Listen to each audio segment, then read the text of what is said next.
comment sortir du piège infernal de l'hypersensible. Il s'agit d'un piège paradoxal.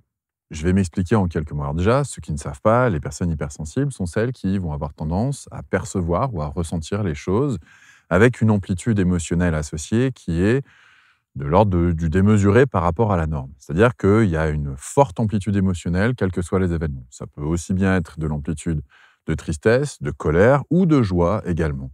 C'est-à-dire qu'on vit des fortes variations d'émotions avec des amplitudes phénoménales qui nous débordent. C'est le concept de l'hypersensible. Bon. Et dans ce concept-là, eh bien, il y a un paradoxe. C'est-à-dire que, à la fois, on vit comme un enfer le fait de tout ressentir très très fort, surtout quand c'est de la tristesse, quand on a mal à son humanité, quand on a du mal à se situer dans le monde, quand on a du mal à trouver sa place, quand on va se réfugier dans la nature, par exemple, ou ce genre de choses. Eh bien, c'est pourquoi? C'est pour se protéger de ces émotions qui sont démesurées. Pareil, dans les relations amoureuses, quand on a du mal à se situer dans une relation amoureuse, c'est parce que on vit des amplitudes phénoménales. Alors, c'est pour le bien, enfin pour le pire comme pour le meilleur, hein. C'est-à-dire qu'on vit une amplitude énorme dans la connexion à l'autre, dans la perception de l'autre, dans cette espèce de symbiose, hein, qu'on va réussir à ressentir, mais également dans cette sensation de solitude extrême lorsque il y a une dispute, lorsqu'il y a une incompréhension et lorsque finalement on sent que l'harmonie n'est plus là, quoi. C'est comme si d'un seul coup, on était perdu alors que juste avant, on était enfin plus seul. Et puis d'un seul coup, quand il y a une engueulade dans le couple, on se retrouve de nouveau très très seul. C'est très difficile à vivre, hein, ces variations d'amplitude. C'est épuisant. C'est vraiment très fatigant. Et on a parfois envie de s'en protéger. Et c'est pour ça qu'il y a plein de bunkers, d'hypersensibles qui vont se réfugier dans ce que j'appelle le bunker émotionnel. OK. C'est-à-dire s'affranchir de toute relation pour éviter de souffrir, se retirer, aller dans le monde de la nature plutôt que le monde des humains.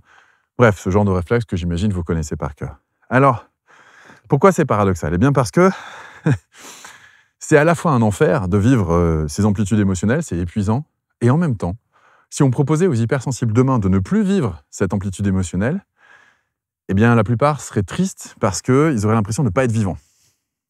C'est-à-dire que si on ressentait moins d'émotions, la vie serait fade, mais on ressent toutes ces émotions, la vie est infernale. On est donc dans ce que j'appelle un piège paradoxal. Pourquoi? Eh bien parce que ce qu'on vit est un enfer, mais on s'y est tellement habitué, on est tellement habitué à vivre comme ça, on se sent tellement vivant également en ressentant toutes ces émotions, que si du jour au lendemain, on pouvait diviser par 100 l'amplitude émotionnelle, c'est-à-dire, sans tomber dans l'extrême, hein, de dire de ne plus rien sentir du tout, mais d'avoir une vie morne, on va dire, ça ne nous attire pas du tout. C'est aussi pour ça qu'on répète les schémas de rencontre dans les relations un petit peu tumultueuses, parce que s'il n'y a pas de tumulte, s'il n'y a pas de mouvement, s'il n'y a pas d'amplitude, on se fait chier. Il faut le dire comme c'est. Voilà, je suis désolé, j'ai employé ce terme un petit peu peut-être familier, un petit peu vulgaire même. Mais clairement, si on n'a pas quelqu'un avec une faille en face de soi, et que tout est lisse et que tout est propre, il nous manque quelque chose en fait. Il nous manque la part de drame avec laquelle on est habitué à vivre, la part d'amplitude émotionnelle qu'on expérimente chaque jour. Et donc, c'est le paradoxe parce que c'est un piège. À la fois, ça rend notre vie infernale et à la fois, on ne peut plus s'en passer. Alors, comment est-ce qu'on fait pour sortir de ce piège? Déjà, le problème, c'est de comprendre déjà la distinction entre l'amplitude émotionnelle et la saveur de vivre.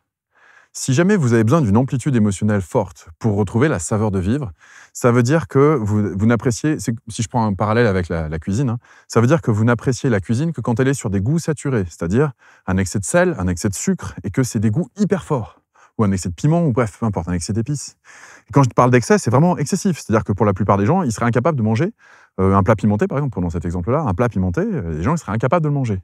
Sauf que les personnes qui ont besoin d'être déclenchées et de vivre des fortes amplitudes de goût, et non pas émotionnelles, pour le parallèle, pour la métaphore, vont préférer manger de plus en plus épicé. Bon, pourquoi pas? Pourquoi pas? Mais le souci, c'est si jamais vous ne pouvez manger que épicé, et que vous ne pouvez plus profiter des saveurs simples, ce que je vais appeler des saveurs simples, à savoir des goûts un peu plus subtils, un peu plus fins, un petit peu plus, avec plus de finesse, quoi, avec plus de saveur.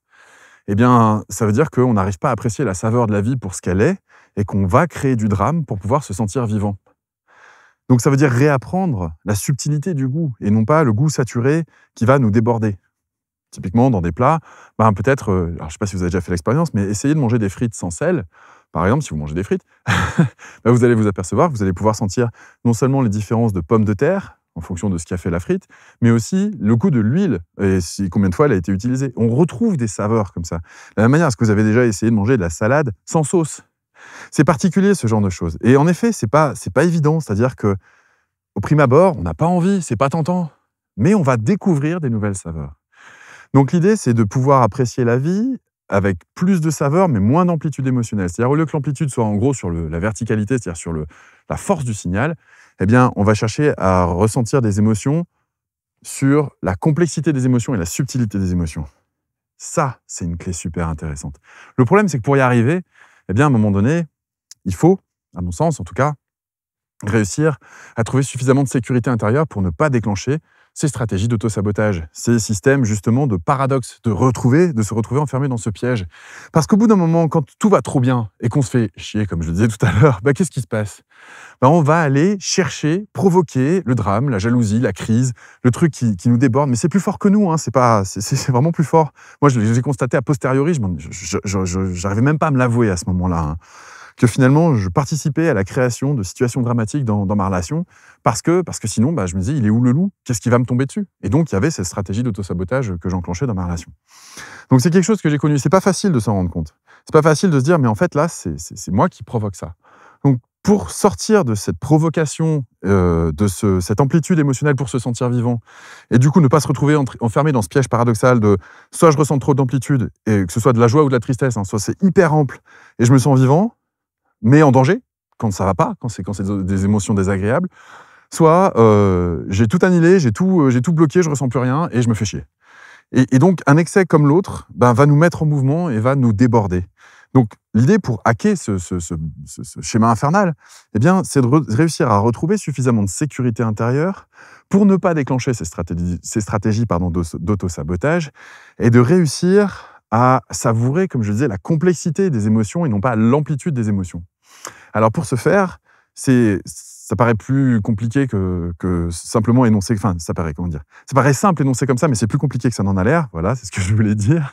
C'est de se rendre compte qu'à chaque fois qu'on est déclenché ou à chaque fois qu'on va reproduire ces stratégies d'auto-sabotage, c'est parce qu'on a une part en nous de mémoire qui se souvient de ce genre de situation, qui se souvient des moments dramatiques, et on s'en est sorti, on a survécu. Donc ça veut dire que quelque part on sait gérer.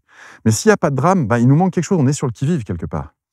Et cette notion d'être sur le qui-vive, eh bien, ça veut dire qu'on n'a pas suffisamment de sécurité intérieure. Alors quand on a grandi dans un foyer où l'insécurité était permanente, eh bien, en effet, on n'a pas développé la notion de sécurité intérieure. Donc, ça devient très compliqué de trouver le chemin de cette sécurité intérieure parce que personne ne nous l'a montré. Ça montre une chose, à mon sens, très simple, en tout cas, c'est par là que je suis allé chercher quand j'ai constaté tout ça, eh bien, c'est d'aller chercher dans les mémoires de l'enfance. Et dans ces mémoires de l'enfance, je me suis aperçu qu'il y avait des tas de choses qui étaient logées dans notre inconscient auxquelles on n'avait pas facilement accès.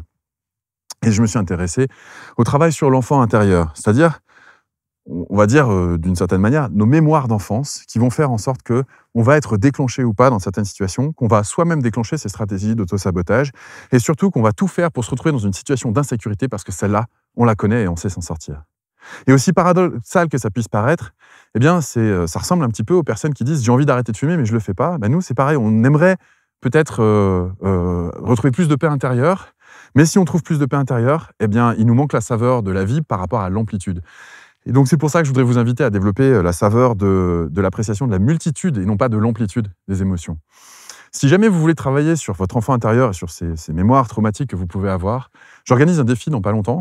Je mets le lien autour de cette vidéo, c'est gratuit, vous pouvez vous inscrire, ça dure 5 jours. C'est justement pour aider tous les hypersensibles à pouvoir se réconcilier avec leur mémoire d'enfance et pouvoir retrouver un petit peu plus de paix intérieure pour pouvoir apprécier justement ces saveurs d'émotions, cette multitude, et non pas subir l'amplitude. Je vous remercie de m'avoir suivi, merci de partager cette vidéo si elle vous a plu également. N'oubliez pas de vous abonner, ça m'aide toujours, et à très bientôt, prenez soin de vous. Ciao.